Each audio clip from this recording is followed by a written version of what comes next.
When you pay into a pension scheme your entire life, you expect to get paid when you retire.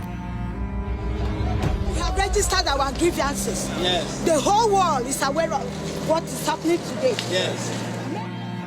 Across Nigeria, many elderly people are being denied their state pensions for bizarre reasons. So your name here is on this list, sir, that says that you are dead. That's the list. I'm not dead, madam. I can see that you're alive. They're expected to pay officials to initiate their pensions, while others are raking it in. 4, 5. It's entitled to 4 cars, replaceable every 4 years. 1 man. I'm Yemisi Adegoke, and I want to find out why some of our elders are having to fight for what is legally theirs.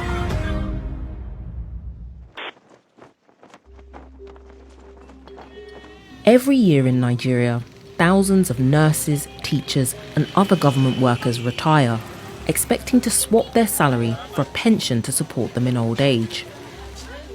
Margaret Akpet was a healthcare worker for 27 years and paid into the pension plan. When she retired last year, August, her pension payments never came through.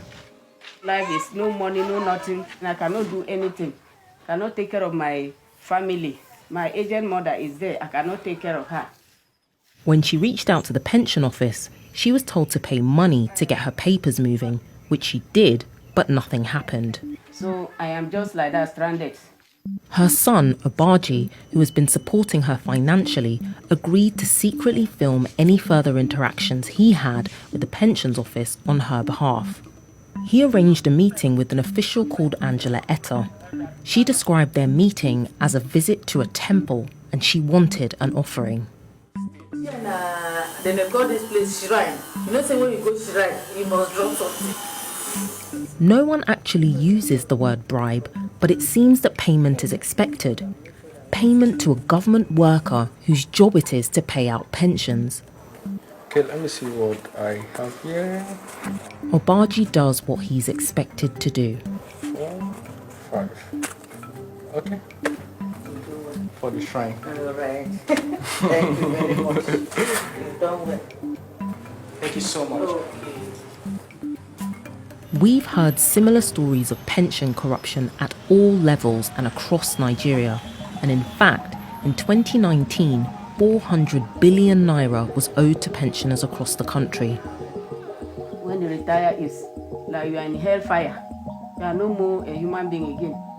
We then heard of another way retirees are being denied their money. I'm on my way to meet a man who's dead, according to the state. You need to be screened to confirm that you are alive, you are not dead. We said, okay, we are ready. When Ogar Gabriel retired from teaching in 2000, he received his pension regularly until 2020, when it suddenly stopped. Cross River State had decided Mr. Gabriel, like over 1,000 other people in the state, either didn't exist or was dead. I, Franca, Agbede Eniton Enoch. To get his pension, he'd have to convince the Auditor General, Mrs. Franca Enoch, seen here at her inauguration, that he was alive. Seeing me physically present before you is more than sufficient proof that this person is alive, is not dead. A dead man cannot be talking to you like that. Another reason he was confident it would be easy to prove he was alive was because he'd known the Auditor General since she was a little girl. I called her name, but Franca Ode. Remember, I am the one before you. Your own elder brother, your uncle used to call me uncle. According to him, the Auditor General was furious that he had tried to use a personal relationship to advance his case, and she demanded an apology before reconsidering his application. We heard stories like this over and over again from all across the state. Pensioners, old, sick, and out of money, waiting for the Auditor General. Eventually, they had enough, and on the 3rd of November 2020, they started a protest. Old people, some paralyzed, some cannot even talk like I'm talking. Some cannot move at all. So where does this issue originate? Fake or ghost pensioners are a real problem in Nigeria, and the adding of fictitious names to the payroll is one of the ways that money is stolen from government funds. Sometimes there are more fake pensioners than real ones. A state that cannot have more than 3,000-4,000 pensioners have 10,000. Jerry Uwa is a finance and business journalist familiar with the problem of pension fraud, but he doesn't think the culprits are ordinary people like Mr. Oga. Somebody will add names of non-existent pensioners. They will pay those ghost pensioners immediately, and the money goes into their pockets. It's not something that a clerk can do, because it will be discovered. It's right up there. When trying to eliminate ghost pensioners, it shouldn't take weeks, months, or years to work out who is alive and who isn't. I'm in Okele, which is a community in Yala, where last October, this list was published with over 300 names of people declared dead, and as a result, their pension payments stopped. 99% of the persons there are still alive. A local community leader takes me to meet some of those on the list of dead people. Ladies. Good afternoon, Mr. Cletus. So your name here is on this list, sir, that says that you are dead. That's the list. I'm not dead, madam. I can see that you're alive. So this is your national ID card. Yes, madam. And this is your name on this list of people that are supposedly dead. Here's your ID confirming you are who you say you are. Mr. Cletus stopped getting his pension in June last year. They have not paid me anything. So how have you been surviving? But I'm managing with my dad, my small farm. My children, they were in school. Now I've stopped them because I have no money. He has been to the pensions office in Calabar 5 times. It's about a day's journey and he has nowhere to stay the night when he goes, so he sleeps outside. Captain, it's a pleasure. Good evening.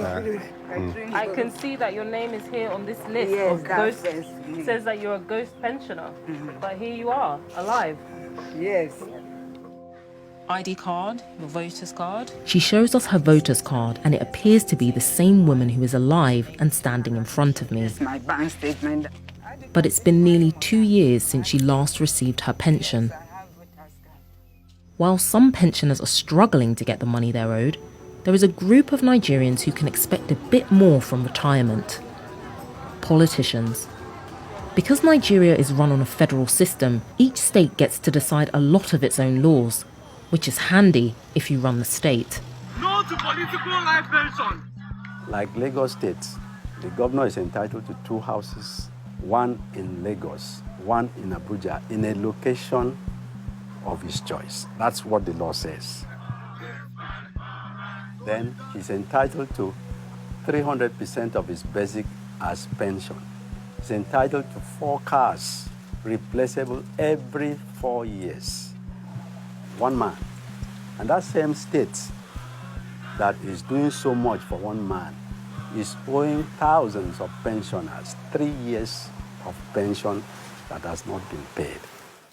Back in Calabar, where we started our investigation, Mrs. Akpet, Mr. Gabriel and Mrs. Mburo are finally receiving their pensions. The sudden change in their status is unexplained, though not all have been paid the thousands and thousands of naira they lost due to their pensions being illegitimately withheld for so many months. Efika Cletus still has not been paid any of his pension and has no idea when or if he ever will. Despite years of promises of change from the very top, we found the pension system still hampered by incompetence and corruption, causing devastation in the lives of elderly and vulnerable Nigerians. We put the findings of our investigation to Mrs. Angela Etta, Mrs. Franca Enoch, and Governor Ben Ayode of Cross River State and asked for their comments. They have not responded.